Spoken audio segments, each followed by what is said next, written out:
Bangla tutor YouTube চ্যানেলে তোমাদের সকলকে স্বাগত জানাই। আজকে আবার একটি নতুন ভিডিও নিয়ে তোমাদের সাথে হাজির হয়েছি। তোমরা যারা 2026-এর ডিএলএড পরীক্ষার্থী রয়েছো, তোমাদের যাদের সেকেন্ড ইয়ার অর্থাৎ দ্বিতীয় বর্ষের ছাত্রছাত্রী রয়েছো ডিএলএড এর, তোমাদের জন্য আজকের এই ভিডিওটি প্রস্তুত করা। 2026-এ ডিএলএড এর দ্বিতীয় বর্ষের পরীক্ষাকে মাথায় রেখেই এই সাজেশন আমাদের প্রস্তুত করা। এখানে অনেক ইম্পর্টেন্ট প্রশ্ন আমরা তুলে ধরেছি, যেগুলো একটু ভিন্ন ধরনের প্রশ্ন এবং অত্যন্ত গুরুত্বপূর্ণ পরীক্ষার জন্য। তো এই প্রশ্নগুলিকে অবশ্যই ভালোভাবে দেখবে। 7 নম্বরের এবং 16 নম্বরের প্রশ্ন সংকলন তোমরা এই সাজেশনের মধ্যে পাবে। প্রত্যেকটা বিষয়ের সাজেশন কিন্তু দেওয়া আছে, CC02, CC03, CC04, তিনটে সাবজেক্টেরই সাজেশন কিন্তু এখানে আলোচনা করা হয়েছে। এবার সাজেশনের প্রশ্নের যাওয়ার আগে কিছু কথা বলে রাখা দরকার। আগের বছর অর্থাৎ 2024-26-এ তোমরা যারা ডিএলএড পরীক্ষার্থী রয়েছো, তোমরা যখন ফার্স্ট ইয়ারের পরীক্ষা দিতে গিয়েছিলে, সেখানে তোমরা অনেকেই দেখতে পেয়েছো যে প্রশ্নের প্যাটার্ন সম্পূর্ণভাবে বদলানো হয়েছে। একদম পরীক্ষার হলে গিয়ে দেখছো যে প্রশ্নের প্যাটার্ন পুরো একদম চেঞ্জ। তো সেখানে অনেকেই প্রশ্ন অনেক ক্ষেত্রেই কমন পায়নি বা অনেক প্রশ্ন ছেড়ে আসতে হয়েছে, কারণ একটা প্রশ্নের সাথে আরেকটা প্রশ্নের এমনভাবে লিঙ্ক আপ করা হয়েছে যেখানে একটা পার্ট হয়তো উত্তর দেওয়া যাচ্ছে, আরেকটা পার্টের উত্তর দেওয়া যাচ্ছে না। তো এখানে এটা কিন্তু একটা মাথায় রাখবে। যেমন ধরো CC02, প্রথমে দেখো আমাদের আলোচ্য বিষয়। এখানে 7 নম্বরের প্রশ্নের সাজেশনটার দিকে তাকাও। দেখো এখানে প্রথমে আমি বলে রাখছি যে 7 নম্বরের একক প্রশ্ন কিন্তু এখন আর দিচ্ছে না। 7 নাম্বারটাকে বিভিন্ন পার্টে ভাগ করছে এবং সেই ভাগ করে তবে একটা প্রশ্ন সংকলন বানাচ্ছে। এইভাবে প্রশ্নের প্যাটার্ন কিন্তু তৈরি হচ্ছে। তো তোমরা অবশ্যই প্রশ্নগুলোকে দেখবে কমন পাওয়ার জন্য। অবশ্যই এখানে যে প্রশ্নগুলো গুরুত্বপূর্ণ বলা হচ্ছে সেগুলোকে অবশ্যই দেখবে, তার সঙ্গে এই প্রশ্নের অনুষঙ্গ বিষয়গুলোকেও কিন্তু একবার পড়ে যাবে, কারণ কোনো একটা প্রশ্ন আসছে তার সাথে তার অনুষঙ্গ বিষয় কিন্তু একটা জুড়ে দিচ্ছে। হয়তো প্রশ্নটা তোমার কমন হচ্ছে, কিন্তু সেখানে পার্টে হয়তো 4 নাম্বার আছে, তার সঙ্গে একটা আরেকটা অনুষঙ্গ প্রশ্ন জুড়ছে, সেটাই হয়তো 3 নাম্বার আছে। 4, 3, 7, 4, 1, 2, 7, 3.5, 3.5, 7, এইভাবে প্রশ্নকে ভাঙা হচ্ছে, যার জন্য একটা পার্ট হয়তো কোনোভাবে কমন এলেও আরেকটা পার্টের দিকে কমন পাওয়া যাচ্ছে না। সেই ক্ষেত্রে নাম্বার কিন্তু ভ্যারিয়েশন দেখা দেবে। সেই জন্য এই পার্টগুলোকে অবশ্যই দেখবে। এবার দেখো CC02 শিক্ষা অধ্যয়ন, এখান থেকে 7 নম্বরের কি কি গুরুত্বপূর্ণ প্রশ্ন তোমরা করে যাবে। দেখো প্রথম হচ্ছে জেলা প্রাথমিক শিক্ষা কার্যক্রম সম্বন্ধে সংক্ষেপে আলোচনা করো। প্রান্তিক জনগোষ্ঠীর ক্ষমতায়নে শিক্ষার গুরুত্ব ব্যাখ্যা করুন। বর্তমান পরিস্থিতির আলোকে শিশু কেন্দ্রিক শিক্ষার গুরুত্ব লিখুন। সর্বশিক্ষা অভিযানের সাফল্য ও ব্যর্থতা আলোচনা করুন। শিক্ষার ব্যক্তিবাদী ও সমাজতান্ত্রিক লক্ষ্যগুলি আলোচনা করুন। রবীন্দ্রনাথ ঠাকুরের শান্তিনিকেতন সম্পর্কে একটি ছোট্ট নিবন্ধ লিখুন। শিক্ষাক্ষেত্রে নির্মিতিবাদের গুরুত্ব আলোচনা করুন। সমন্বয়িত পাঠ্যক্রম সম্পর্কে সংক্ষেপে টিকা লিখুন। দলগত নেতৃত্বদান ও সাধারণ নেতৃত্বদানের মধ্যে কি পার্থক্য লিখুন। বিদ্যালয় সংস্কৃতির বৈশিষ্ট্যগুলি উল্লেখ করুন। সক্রিয়তা ভিত্তিক পাঠ্যক্রম সম্বন্ধে টিকা লিখুন। শিক্ষণের কিন্ডারগার্টেন পদ্ধতিটি সংক্ষেপে আলোচনা করুন। শিক্ষার নিয়মানুগ হবে এটা, নিয়মানুগ ব্যবস্থা একটি প্রতিষ্ঠান হিসেবে বিদ্যালয়ের ভূমিকাটি আলোচনা করুন। খুব গুরুত্বপূর্ণ প্রশ্ন এটা। গান্ধীজির প্রবর্তিত বুনিয়াদী শিক্ষা আলোচনা করুন। শিক্ষণ ও শিখন এর মধ্যে সম্পর্ক নির্ধারণ করুন। ফাইভেলের শিক্ষা চিন্তার উপহার ও বৃত্তির ব্যবহার সম্পর্কে আলোচনা করুন। গণশিক্ষায় বিবেকানন্দের অবদান সম্পর্কে আলোচনা করুন। বর্ণ পরিচয় কি প্রাথমিক শিক্ষা বিস্তারে বিদ্যাসাগরের অবদান আলোচনা করুন। বর্ণ পরিচয় কি এবং প্রাথমিক শিক্ষা বিস্তারে বিদ্যাসাগরের অবদান, এটা প্রশ্নটা।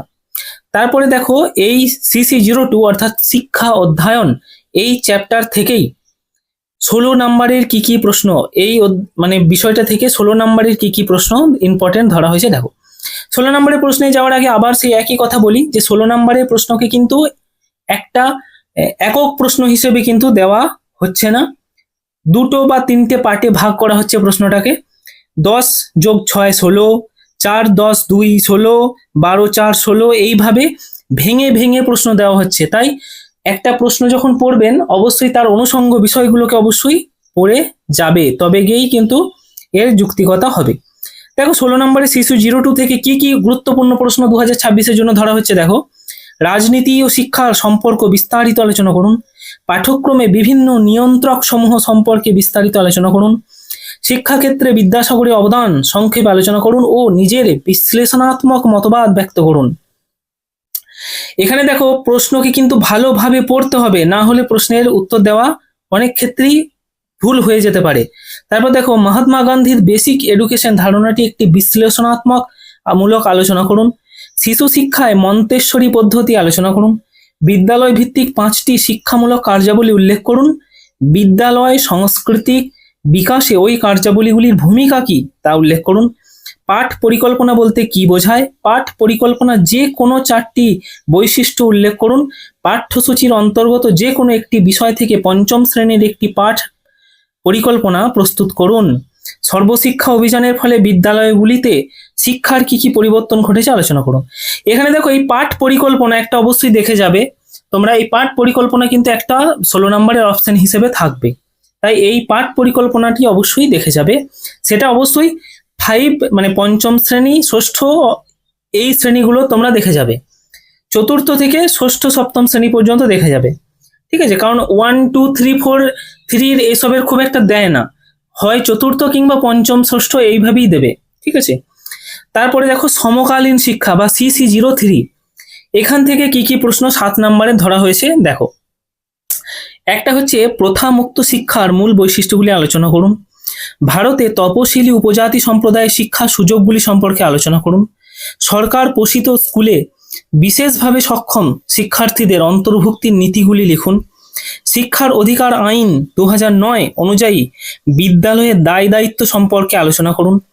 শিক্ষার পুনর্গঠনে অ্যাডামসের সুপারিশগুলি কি কি ছিল তা লিখুন। বিদ্যালয়ের মধ্যে মানসিক প্রতিবন্ধী শিক্ষার্থীদের প্রাথমিক চিহ্নিতকরণের উপায়গুলি সম্পর্কে আলোচনা করুন। প্রোগ্রাম অফ অ্যাকশন 1992 এর কর্মসূচিগুলি সংক্ষেপে আলোচনা করুন। শিক্ষাক্ষেত্রে আইসিটির ব্যবহার এর গুরুত্ব লিখুন। আইসিটি বলতে কম্পিউটার ইনফরমেশন টেকনোলজির ব্যবহার। তারপরে দেখো সমন্বিত শিক্ষায় শিক্ষকের ভূমিকা আলোচনা করুন।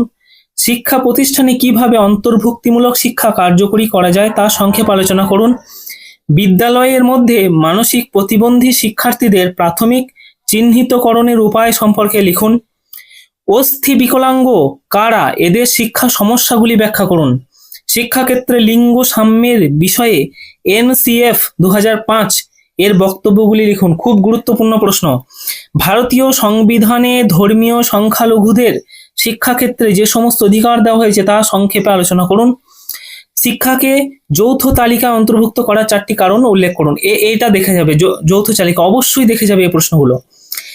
দেখো এখানে অনেকে বলতে পারে যে অনেক প্রশ্ন ধরা হয়েছে। দেখো 2-4টে প্রশ্ন করে ডিএলএড এর এখন যা প্রশ্নের ধরন বা প্যাটার্ন, তাতে কমন পাওয়া কিন্তু অত্যন্ত দুষ্কর।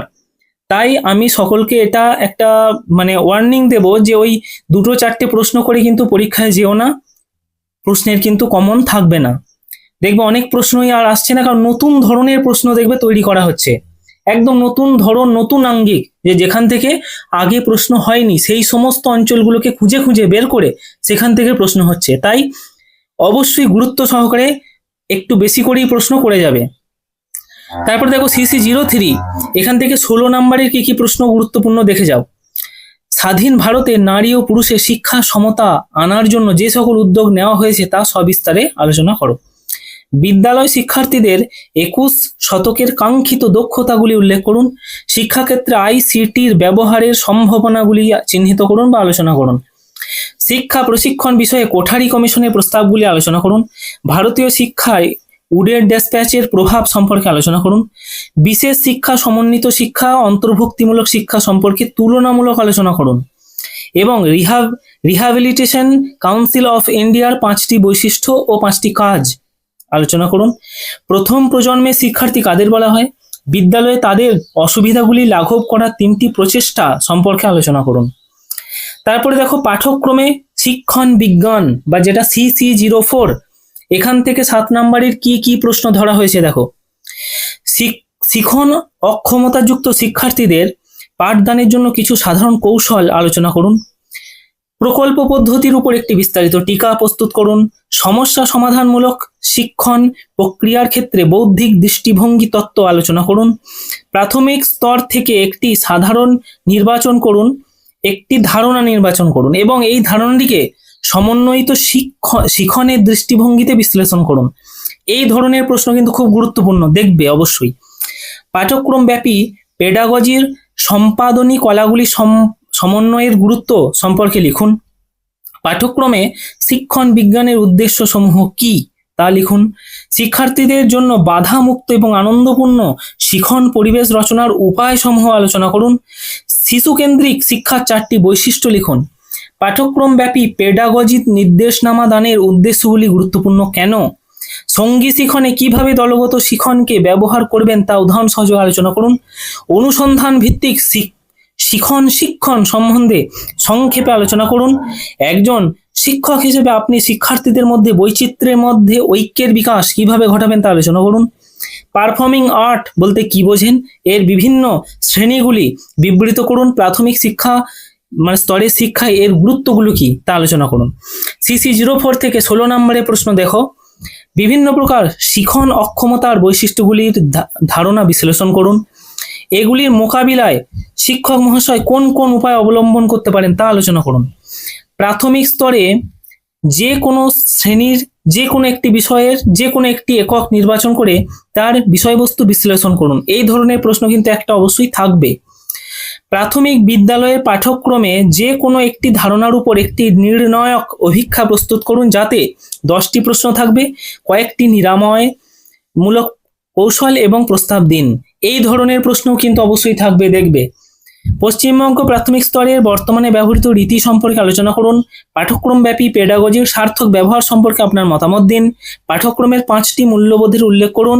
শিক্ষার মাধ্যমে শিক্ষার্থীদের মধ্যে সেগুলি কিভাবে বিকাশ ঘটানো যায় তা সংক্ষেপে আলোচনা করুন। এই ধরনের প্রশ্নগুলো অবশ্যই দেখে যাবে, খুবই গুরুত্বপূর্ণ। অবশ্যই এই প্রশ্নগুলো দেখবে এবং প্রশ্নের আনুষঙ্গিক বিষয়গুলিকে অবশ্যই পড়ে যাবে। আশা করছি এর মধ্যে থেকেই কমন পেয়ে যাবেন।